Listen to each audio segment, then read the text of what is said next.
French citizens, my dear compatriots, I am addressing you this evening due to the international situation and its consequences for our country and for Europe, and this after several weeks of diplomatic action.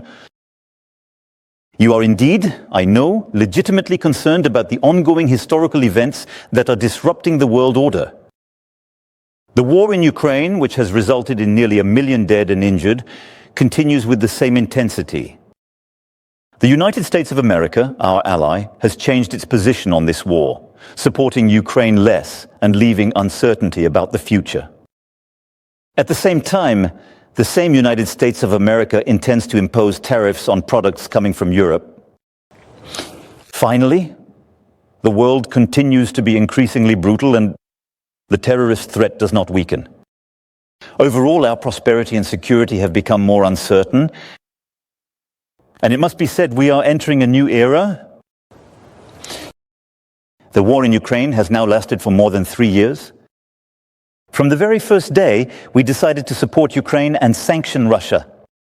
And we did the right thing because it is not only the Ukrainian people who are bravely fighting for their freedom, but it is also our security, which is threatened. Indeed, if a country can invade its neighbor in Europe with impunity, then no one can be sure of anything anymore. And it is the law of the strongest that applies.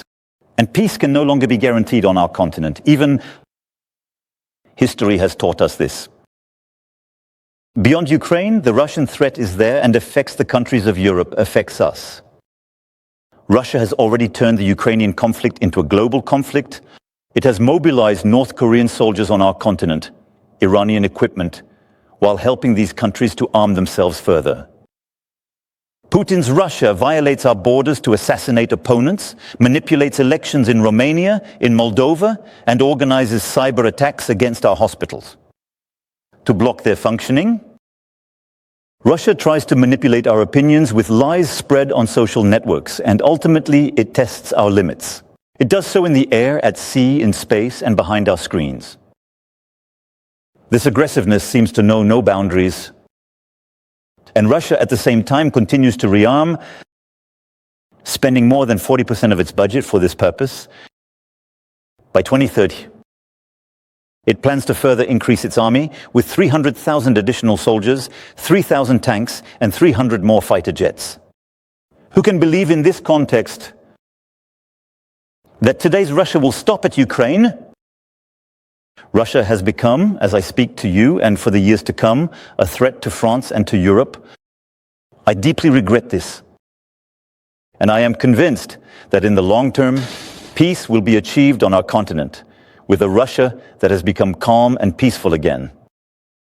But the situation I am describing to you is such, and we must deal with it. So, in the face of this dangerous world, remaining a spectator would be madness. It is a matter of making decisions without delay for Ukraine, for the security of the French, for the security of Europeans. For Ukraine, first, all initiatives that help peace are going in the right direction. And I want to salute them this evening. We must continue to help the Ukrainians resist until they can negotiate with Russia. A solid peace for themselves and for all of us. That is why the path to peace cannot involve abandoning Ukraine. Quite the opposite. Peace cannot be concluded at any price. And under the Russian diktat, peace cannot be the capitulation of Ukraine. It cannot be its collapse.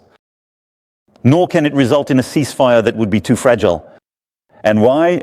Because here too we have the experience of the past. We cannot forget that Russia began invading Ukraine as early as 2014, and that we then negotiated a ceasefire in Minsk.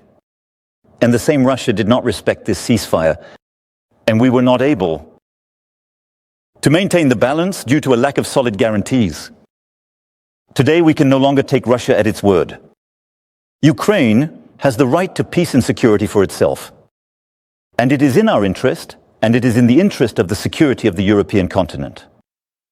It is in this sense that we are working with our British, German, and several other European friends.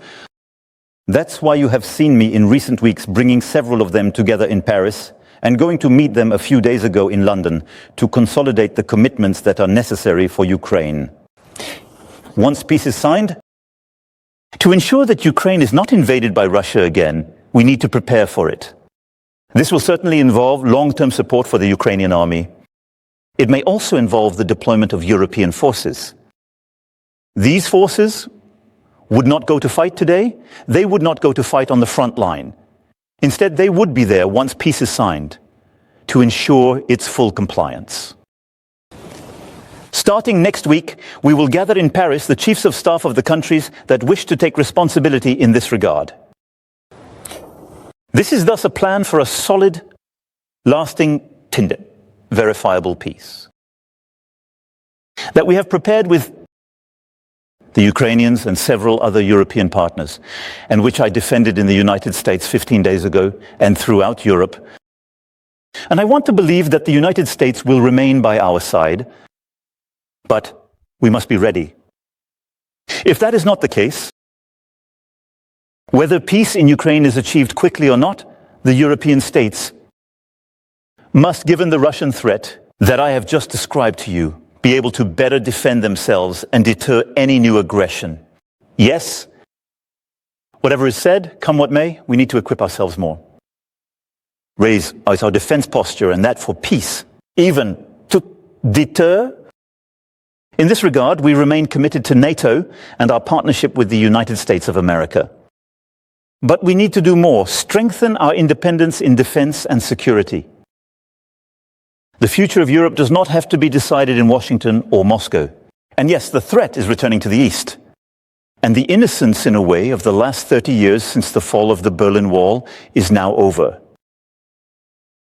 In Brussels tomorrow, during the extraordinary council meeting, which will bring together the 27 heads of state and government with the Commission and the President of the Council, we will take decisive steps. Several decisions will be made that France has been proposing for several years. Member states will be able to increase their military spending without it being counted in their deficit. Massive joint funding will be decided to purchase and produce on European soil munitions, tanks, weapons, and some of the most innovative equipment. I have asked the government to be mobilized so that, on one hand, this strengthens our armies as quickly as possible, and on the other hand, that it accelerates reindustrialization in all our regions. I will meet with the relevant ministers and industry leaders in the sector in the coming days. The Europe of defense, which we have been advocating for 8 years, is thus becoming a reality. This means European countries are more prepared to defend and protect themselves, producing together the equipment they need on their own soil, their land, which is ready to cooperate more to reduce their dependence on the rest of the world. And that's a good thing.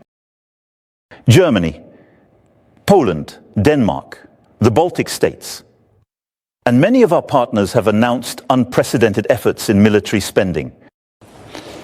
So, in this time of action that is finally beginning, France has a special status. We have the most effective army in Europe. And thanks to the choice made by our elders after the Second World War, we are equipped with nuclear deterrence capabilities. This protects us much more than many of our neighbors. Moreover, we did not wait for the invasion of Ukraine to recognize a troubling world. And through the 2 military programming laws that I have decided upon and that successive parliaments have voted on, we will have doubled the budget of our armed forces in almost 10 years.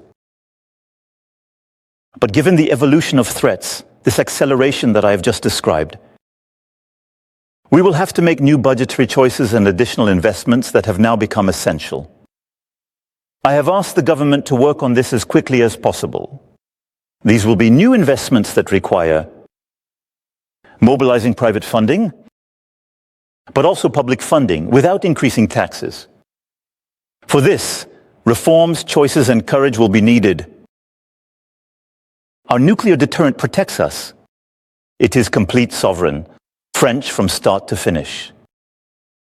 Since 1964, it has explicitly always played a role in preserving peace and security in Europe.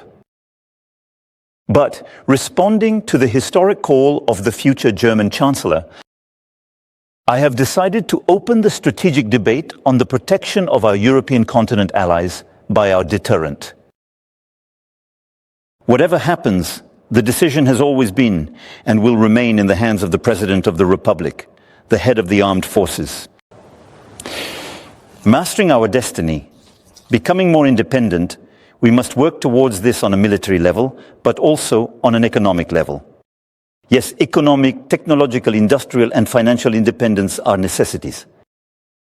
We must also prepare for the possibility that the United States decide on tariffs for European goods, as they have just confirmed against Canada and Mexico. This incomprehensible decision, both for the American economy and ours, will have consequences on some of our sectors. It increases the difficulty of the moment, but it will not go unanswered from our side. So, while preparing the response with our European colleagues, we will continue, as I did 15 days ago, to do everything possible to convince that this decision would harm us all. And I hope, yes, to convince and to dissuade the President of the United States of America. Overall, the moment demands unprecedented decisions for many decades. Regarding our agriculture, our research, our industry, and all our public policies, we cannot have the same debates as in the past. That is why I have asked the Prime Minister and his government, and I invite all the political, economic, and union forces of the country alongside them to make proposals in light of this new context. The solutions of tomorrow cannot be the habits of yesterday. My dear compatriots, in the face of these challenges and irreversible changes, we must not give in to any excess, neither the excess of warmongers nor the excess of defeatists. France will follow only one course, that of the will for peace and freedom, faithful in this to its history and principles. Yes, this is what we believe in for our security.